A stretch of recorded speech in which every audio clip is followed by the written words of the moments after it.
What's up everyone, and welcome to this huge update on Pokemon X and Pokemon Y.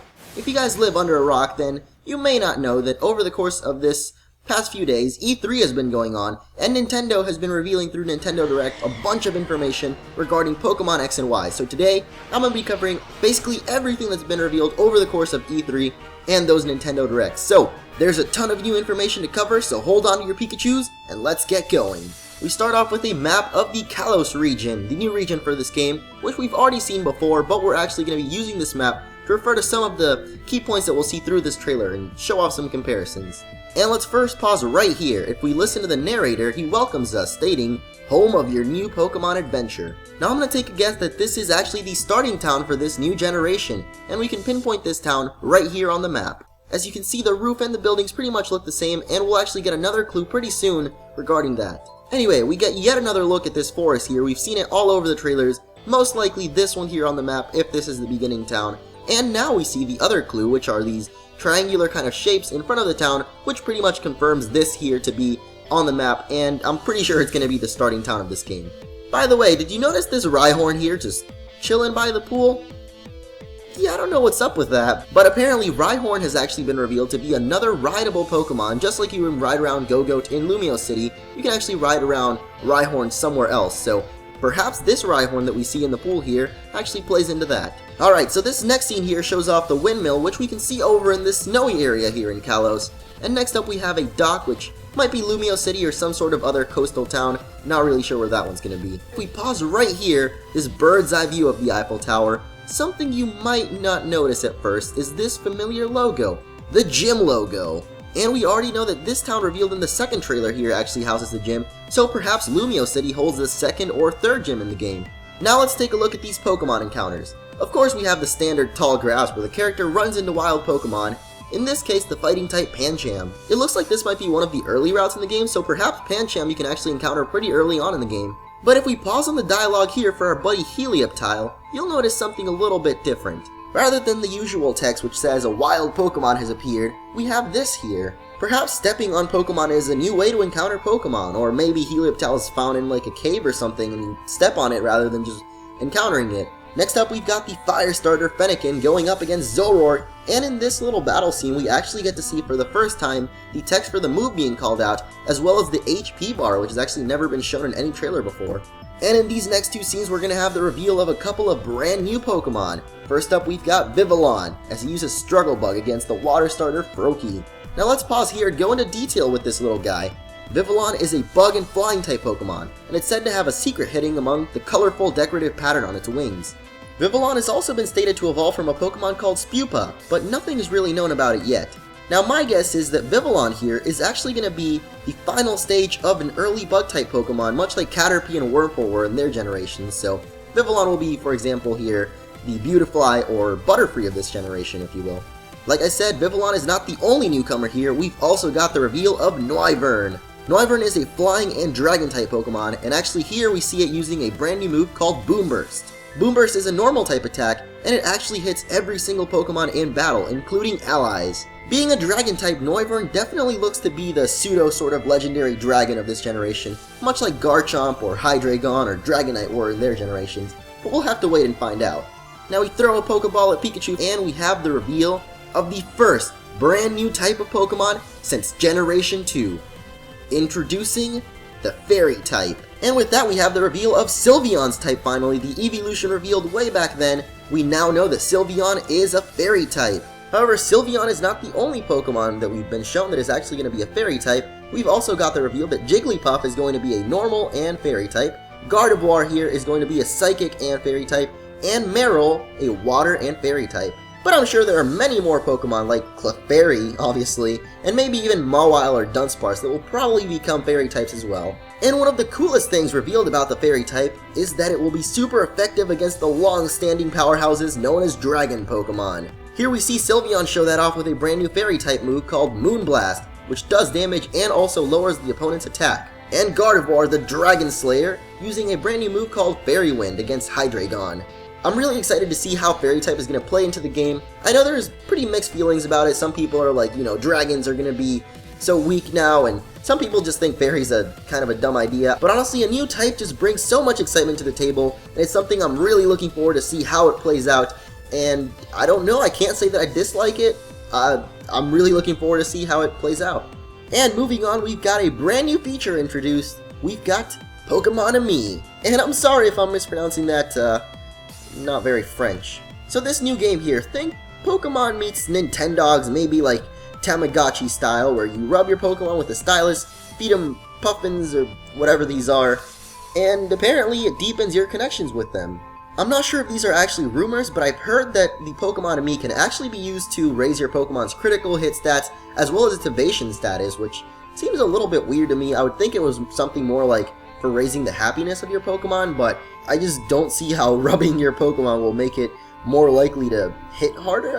Evasion and critical hit strike are just something that I don't really think should become main stats, but it seems like Pokemon will have something to play with this. I thought it was just for happiness at first, but this is what I've been hearing, so we'll have to wait and see for sure. Yeah, I'm probably not going to play this too often. And to wrap up this first trailer, we've got the Legendaries in battle for the first time.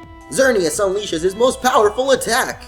Though I'm not sure what attack exactly it is, but we are sure of what Yveltal here is unleashing is Hyper Beam against the beautiful Charizard. And we can actually confirm that with this wonderful retro sound effect. Pokemon X and Pokemon Y. If you're not sure about that one, it is actually the Hyper Beam effect from the original generation, which, not sure what's going on there. Maybe they're actually just bringing those back, or there'll be some sort of feature like in Heart Gold Soul Silver where you can use the retro sound effects and music. That would be pretty cool. And we finalize this with the official release date for Pokemon X and Pokemon Y, coming worldwide October 12th, 2013. And I just can't wait for this. However, this trailer is just the tip of the iceberg, as there's way more news to cover. So much came out, so we actually have a second little trailer here, also shown off at E3. Not during the Nintendo Direct, but it was actually, I guess, in a back sort of event. Let's actually go ahead and take a look at that one. As I said, this one's going to be a little bit shorter, but it actually shows off probably just as much. Starting off with a new feature here, a new style of battling completely. We've got Sky Battles. And as the name says, these battles take place in the sky. Only flying Pokemon or Pokemon with the ability to levitate can actually participate in these battles. And because of this, they're optional because, you know, you might not have a flying Pokemon in your team or a levitate one. For our example here, we have the Pokemon Haunter, Ghost type with Levitate, battling another brand new Pokemon revealed. This is Talonflame. And just like with Vivillon and Noivern, I'm going to take a second to go ahead and analyze these Pokemon before going on. Talonflame here is a fire and flying type Pokemon, and he might actually look a little familiar to you. See the resemblance?